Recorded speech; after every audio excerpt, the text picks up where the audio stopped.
கும்ப ராசி காலபுருஷனுக்கு 11வது ராசி.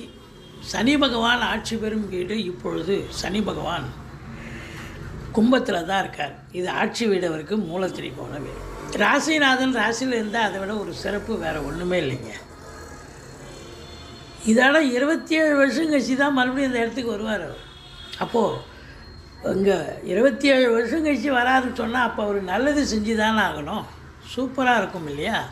எப்படிங்க அவர் ராசியில் வந்தால் 7.5 சனி வந்துடுது அப்படின்னா 7.5 சனி வந்துடுதுன்னு மற்றவங்களாம் பயப்படலாம். நீங்கள் மகர கும்ப ராசிக்காரர்கள் பயப்பட தேவையில்லை, நல்லதே நடக்கும். ஒரு 19 வயசுக்குள்ளே இருக்கிறவங்களுக்கு கொஞ்சம் படிப்பில் கொஞ்சம் மந்தத்தன்மை இருக்கும். 19 வயசுக்கு மேலே இருக்கிறவங்களுக்கு வாழ்க்கையில் ஒரு செட்டில் பண்ணிட்டு போயிடும். இதுதான் வாழ்க்கை, இதுதான் குடும்பம், இதுதான் வேலை, இதுதான் உத்தியோகம் அப்படிங்கிற ஒரு நிரந்தர தன்மை ஏற்பட்டுவிடும். அதே நேரத்தில் ஒரு வீடு, வாசல், பூமி இதெல்லாம் வாங்கி கொடுத்துட்டு போகும். இதுதான் இந்த சனி பகவான் ஏற்படுத்தக்கூடிய ஒரு நல்ல அற்புதமான ஒரு நிலை அப்படின்னு சொல்லலாம். எப்போவுமே இந்த ராசியில் சனி இருந்தால் 10ஆம் இடத்தை பார்க்க போகிறார். அப்போ இந்த கும்பராசி அன்பர்கள் ஏற்கனவே உழைப்பை நம்பக்கூடியவர்கள், நல்லா உழைப்பாங்க. ஆனால் இப்போ ராசியில் சனி பகவான் இருந்தால் 10ஆம் வீட்டை பார்ப்பாங்க. 10ஆம் வீட்டை யார் ஒருவருக்கு சனி பார்த்தால் ஹார்ட் ஒர்க் பண்ணணும். மேலமணிக்கெல்லாம் வேலை பார்க்க முடியாது. ஹார்ட் ஒர்க்கு 8 ஹவர் டியூட்டினா 10 ஹவர் வேலை பார்க்கணும். சின்சியாரிட்டி, டெடிகேஷன் எல்லாம் இருந்தால் தான் முடியும். மேலமணிக்கெல்லாம் இருக்க முடியாது. அப்போ 10ஆம் இடத்தை சனி பார்க்குறாருன்னு சொன்னால் அப்போ இன்புட்டு கண்டிப்பாக இருக்கும், அதிக உழைப்பு இருக்கும். அப்போ அதிக உழைப்பு இருந்தால் அதுக்கு தகுந்த வருமானம் இருக்கத்தானே இருக்கும். சிறப்பு தானே அது. தொழிலாகட்டும் உத்தியோகமாகட்டும் சிறப்பாக இருக்கும். 7ஆம் இடத்து அதிபதி சூரியன் ராசியில் அமர்ந்து 7 பார்க்குறார். சூரியனுக்கு சனி ஆகாது என்று சொன்னாலும் கூட அவர் 7 குடையவனாகி 7 பார்த்துடுறார். அப்போ என்ன, அப்படி 7ஆம் வீட்டையும் குரு பார்க்குறார். அப்போ திருமண வயதில் இருக்கும் ஆண் பெண் இருபாலருக்கும் திருமணம் கைகூடி வரக்கூடிய காலகட்டம். கணவன் மனைவி ஒற்றுமை, சந்தோஷம், குதூகலம் ஏற்படும். கூட்டு தொழில் செய்கிறவங்களுக்கு, கூட்டாளிகளுக்கும் உங்களுக்கும் நல்ல ஒரு அண்டர்ஸ்டாண்டிங் இருக்கும். கூட்டு தொழிலும் சிறந்து விளங்கும். இந்த ராசியில் பிறந்த நட்சத்திரம் என்ன அப்படின்னு பார்த்தீங்கன்னா அவிட்டம் 3, 4, சதயம், பூரட்டாதி 1, 2, 3 பாதங்களில் பிறந்தவர்கள் இந்த கும்பராசி என்பவர்கள். இந்த மாசி மாத கிரகங்கள் எப்பேற்பட்ட பலனை வழங்கப் போகிறது அப்படின்னா சூப்பராக இருக்கும். ஒன்றும் பயப்பட வேண்டாம், அருமையாக இருக்கும். 2ல் ராகு நல்லது செய்வார், கெடுதலும் பண்ணுவார். 3ல் குரு நல்லதே பண்ணுவார், முக்கால் சுபம் சொல்லுவாங்க, உபஜயஸ்தானம். அடுத்தது அவர் பார்வை பலம் வேறு இருக்குது. அவர் 7ஆம் வீட்டை, 9ஆம் வீட்டை, 11ஆம் வீட்டை பார்க்குறதால நல்லதே நடக்கக்கூடிய ஒரு சூழல். ரொம்ப சிறப்பான ஒரு அம்சம். உங்களை பொறுத்தவரையிலையும் 2ஆம் இடத்துல ராகு இருக்கிறது நிறைய ப்ளஸ் இருக்குது. குடும்பத்தை விரிவாக்கம் பண்ணுவார், எக்ஸ்டெண்ட் பண்ணுவார் குடும்பத்தை.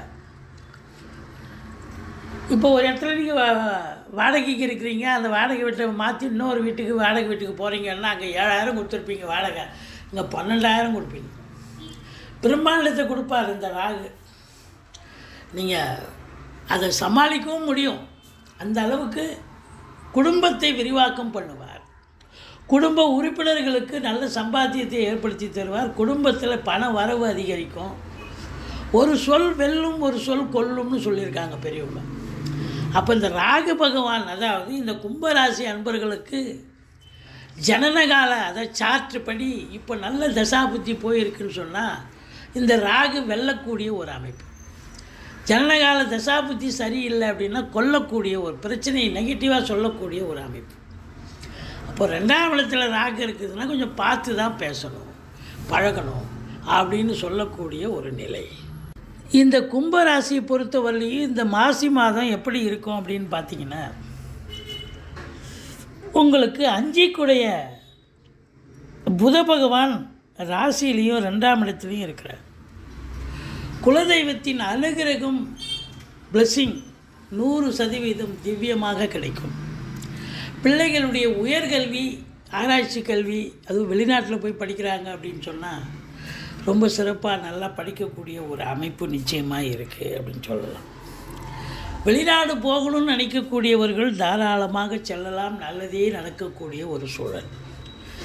இப்போது 2ல் ராகு இருந்தால் குடும்பத்தில் சண்டை வரும், பிரச்சனை வரும், பிரிவினை வரும், குடும்பத்தை விட்டு பிரியணும் அப்படின்னு ஒரு நிலை கூட வரும். அப்போ நம்ம வெளிநாடு போயிட்டோம் இல்லை வெளி மாநிலம் போயிட்டோம்னு சொன்னால் குடும்பத்தை விட்டு பிரிஞ்சு தானங்க ஆகணும். அப்போ அது ஒரு மாதிரியான பிரிவினை, அது பிரிவினையே கிடையாது, வேலைக்காக போகிறோம். அப்போது நீங்கள் வெளிநாடு போகிறீங்க, வெளி மாநிலம் போகிறீங்க, வேலைக்காக போகிறீங்க, உத்தியோகத்துக்காக போகிறீங்க, இல்லை உயர்கல்விக்காக போகிறீங்க, ஏதோ ஒன்று கண்டிப்பாக அது ஒரு நல்லது நடக்கக்கூடிய ஒரு சூழல் நிச்சயமாக இருக்குது அப்படின்னு சொல்லலாம். உங்களை பொறுத்தவரையிலையும் திருமண வயதில் இருக்கும் ஆண் பெண் இருபாலருக்கும் திருமணம் கைகூடி வரும் அப்படின்னு சொல்லலாம். ரொம்ப சிறப்பாக இருக்கும். சொந்த தொழில் பண்ணுறவங்க, அதாவது கூட்டு தொழில், பார்ட்னர்ஷிப் போட்டு பண்ணுவீங்க. அப்படி பண்ணும் பட்சத்தில் உங்கள் பார்ட்னருக்கும் உங்களுக்கும் உங்கள் நல்ல ஒரு அண்டர்ஸ்டாண்டிங் இருக்கும். கூட்டு தொழிலும் சிறந்து விளங்கும். நண்பர்கள் வட்டாரம் விரிவடையும். நண்பர்களால் ஆதாயம் பிறக்கும். கணவன் மனைவி, அதாவது குடும்பத்தில் தான் சண்டை வரும். மற்ற குடும்ப உறுப்பினர்கள், வீட்டுக்கு வரக்கூடிய விருந்தாளிகள்கிட்ட பார்த்து பேசுங்கன்னு சொன்னோம். ஆனால் கணவன் மனைவிக்குள்ளே ஒரு அண்டர்ஸ்டாண்டிங் இருக்கும். ஏன்னா கணவனுக்கு 7ஆம் இடம் மனைவி, மனைவிக்கு 7ஆம் இடம் கணவன். அப்போ 7ஆம் இடம் குரு பார்க்குது அப்படின்னு சொன்னால் அப்போது கணவன் மனைவி அண்டர்ஸ்டாண்டிங்காக நல்ல சந்தோஷமாக ஒருத்தருக்கு ஒருத்தர் விட்டு கொடுத்து இருக்கக்கூடிய ஒரு காலகட்டம். 8ஆம் இடத்தில் கேது இருக்கிறார். 8ங்கிறது அசிங்கம், அவமானத்தை கொடுக்கக்கூடிய இடம். தப்பே நடக்காது நம்மக்கிட்ட. தப்புப்பா அப்படி தலைமீறி தவறி தப்பு ஆயிடுச்சுன்னா அதுக்கு பிரச்சனை ஹெவியாகிடும். சிறை தண்டனைன்னு 8ஆம் இடங்கிறது சிறை தண்டனை, கோர்ட்டு கேஸு, வம்புன்னு வழக்கம் வரும். நீங்கள் உங்களுக்காக தப்பு இல்லை, உங்களுக்காக பிரச்சனை இல்லை, கோர்ட்டு கேஸுன்னு போகலனாலும் அடுத்தவங்களுக்காகவாவது போக வேண்டிய சூழல் ஒரு சிலருக்கு வரும். அதனால் எச்சரிக்கையாக இருந்து கொள்ளுங்கள். அதுலேயும் வெளிவட்டார பழக்க வழக்கங்களில் ரொம்ப காஷியஸாக இருக்கக்கூடிய அமைப்பு இருக்குது. கண்டிப்பாக எச்சரிக்கையாக இருக்கணும். அடுத்தது குரு பார்த்தீங்கன்னு சொன்னால் உங்களுக்கு 9ஆம் இடத்தை குரு பார்க்கிறார். ஓடிப்போனவனுக்கு 9ல் குரு 9ல் பார்வை அப்படின்னா சிறப்பாகவே இருக்கும்னு அர்த்தம். 9ஆம் வீட்டை யார் ஒருவனுக்கு குரு பார்த்தால் அது பாக்கியமான ஒரு சூழல். எதையும் போராடி ஜெயிக்க தேவையில்லை. ஈஸிலி டு கெட்டுன்னு சொல்கிற மாதிரி உங்களுக்கு எல்லாமே கடவுளுடைய அனுகிரகத்தால் திவ்யமாக கண்டிப்பாக கிடைக்கும். ஆன்மீகத்தில் அதிக நாட்டம் இருக்கும். ஆலய வழிபாடுகள் செய்வீர்கள், தான தர்மங்கள் செய்வீர்கள் அப்படின்னு சொல்லலாம். ஒரு சிலர் வயசுக்கு காரணம், சின்ன வயசாக இருந்தால் உயர்கல்விக்காக வெளிநாடு போவீங்க, இல்லை படித்து முடிச்சிட்டிங்க, நீங்கள் கம்பெனியில் உங்களை அனுப்புவாங்க, உத்தியோகத்துக்கு அனுப்புவாங்க, இல்லை சொந்த தொழிலுக்காக நீங்கள் வெளிநாடு போகலாம். நீங்கள் எதற்காக வெளிநாடு சென்றாலும் சரி அது நல்ல ஒரு, அது உயர்கல்விங்கிறது ரொம்ப சிறப்பு. 9ஆம் இடம் இல்லை, ரொம்ப சிறப்பு, ரொம்ப அற்புதமாக இருக்கக்கூடிய ஒரு நிலை. நல்லா ஆராய்ச்சி கல்விலாம் நல்லா தீசிஸ்லாம் அட்டன் பண்ணி ரொம்ப சக்ஸஸாக கொண்டு வரக்கூடிய ஒரு நிலை. ஒரு சிலர் இதெல்லாம் இல்லைங்க, ஆன்மீக பயணம் இன்ப சுற்றுலான்ற பேரில் தான் நான் போயிட்டு வரப்போகிறேன் அப்படின்னு சொன்னால் கூட ஓகே தான், சந்தோஷம், ஆத்ம திருப்தியும் சந்தோஷமும் கிடைக்கும். 10ஆம் இடத்தை சனி பார்க்குறார். 10ஆம் இடத்தை வேறு கிரகங்கள் பார்க்குதான்னா இல்லை. அப்போ சனி பகவான் 10 பார்க்குறாரு அப்படின்னு சொன்னால் என்ன நடக்கும் அப்படின்னா கொஞ்சம் ஆர்டர் பண்ணணும். சொந்த தொழில் பண்ணுறவங்க கூட வருமானம் வருது இல்லை, அது வேறு விஷயம், செகண்டரி. ஆனால் ஆர்டர் பண்ணணும்.